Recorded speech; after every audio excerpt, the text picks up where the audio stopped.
विलोपन यानी एलिमिनेशन द्वारा समीकरणों को हल करना गणित का एक महत्वपूर्ण अंग है, इसलिए इसका अभ्यास करना एक अच्छी बात है। तो इस वीडियो में दिए गए रैखिक समीकरणों के निकाय यानी सिस्टम ऑफ इक्वेशंस हम विलोपन यानी एलिमिनेशन द्वारा हल करेंगे। और इस पहले प्रश्न में हमें हल करना है x और y को विलोपन द्वारा, और दिया गया है 6x घटा 6y बराबर ऋणात्मक 24 ऋणात्मक 5x घटा 5y बराबर ऋणात्मक 60। अब निकालते हैं स्क्रैच पैड और इसे हल करेंगे।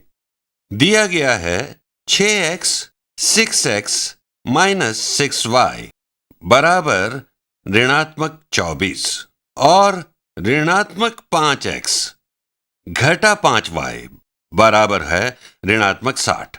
तो आप जानते हैं कि जब हमें एक चर को विलोपित करना होता है तब हम दोनों समीकरणों में कुछ फेरबदल करते हैं और संगत पक्षों को जोड़ने यानी ऐड करने पर किसी चर यानी वेरिएबल को हटाया जा सकता है। यदि हम जोड़ें 6x और ऋणात्मक 5x तो ये तो परस्पर नहीं कटेंगे। यदि ये होता ऋणात्मक 6x तो ये कट जाते, या यहाँ धनात्मक 5x होता तो भी कट जाते। अब यदि हम x को विलोपित यानी एलिमिनेट करना चाहें तो समीकरणों में कुछ बदलाव करना होगा। मैं सोचता हूं कि ये जो यहाँ ये सब है ये विभाज्य है 6 से और नीचे ये सब विभाज्य है 5 से, और यदि हम भाग दें ऊपर यहाँ सभी को 6 से तो हमें यहाँ प्राप्त होगा x, और यदि विभाजित करें नीचे के पदों को 5 से तो हमें एक ऋणात्मक x प्राप्त होगा, और ये शायद कट जाएंगे। तो ऐसा करके देखते हैं। लेते हैं पहला समीकरण, हम गुणा करेंगे दोनों पक्षों को 1/6 से।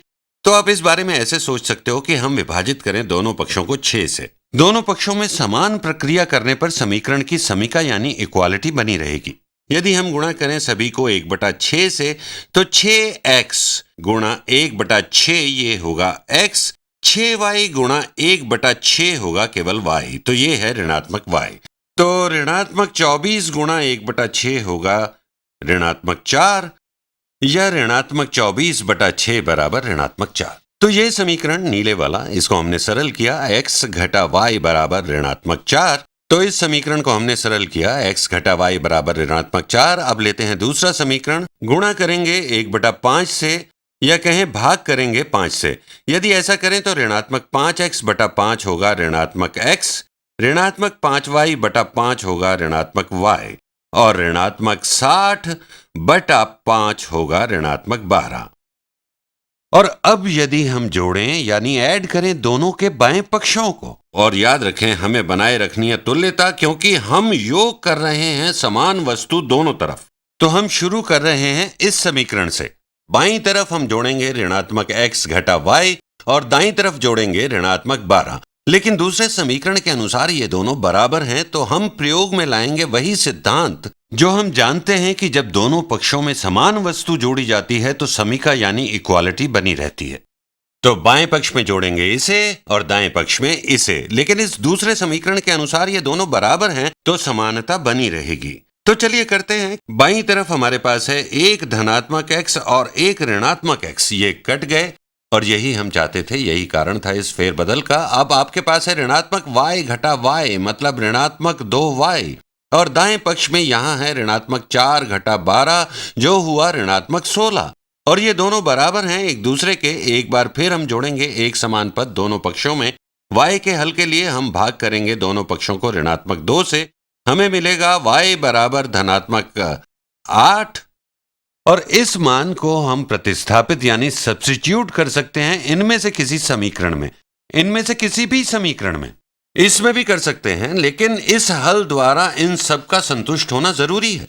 ये नीले वाला एक तरीका है इस नीले समीकरण को व्यक्त करने का, और ये हरा इस हरे समीकरण को व्यक्त करने का। तो करेंगे उसे जो हमें सबसे सरल लगेगा।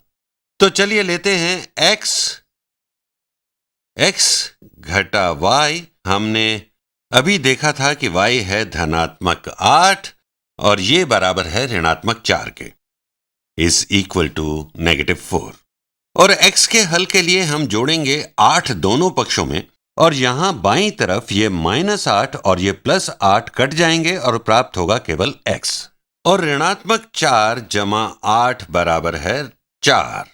तो आपको मिला x बराबर 4, y बराबर है 8, और आप चाहें तो इनमें से किसी भी एक समीकरण में इसे जांच सकते हैं कि क्या ये ठीक है या नहीं। 6 गुणा 4 24 घटा 6 गुणा 8, तो ये है 24 घटा 48, जो बराबर है ऋणात्मक 24 के। ऋणात्मक 5 गुणा ऋणात्मक 4 ऋणात्मक 20, ऋणात्मक 5 गुणा 8 ऋणात्मक 40, यहाँ y बराबर 8 है, तो ये हुआ ऋणात्मक 60। तो ये दोनों के लिए ठीक है। अपने हल को यहाँ रखकर आप इस तरह चेक कर सकते हैं। तो x है 4, y है 8, तो चलिए करते हैं। मैं यहां इन्हें टाइप करता हूं। x है बराबर 4 के, y बराबर 8 है। अब जांचते हैं अपने उत्तर को। यह बिल्कुल ठीक है।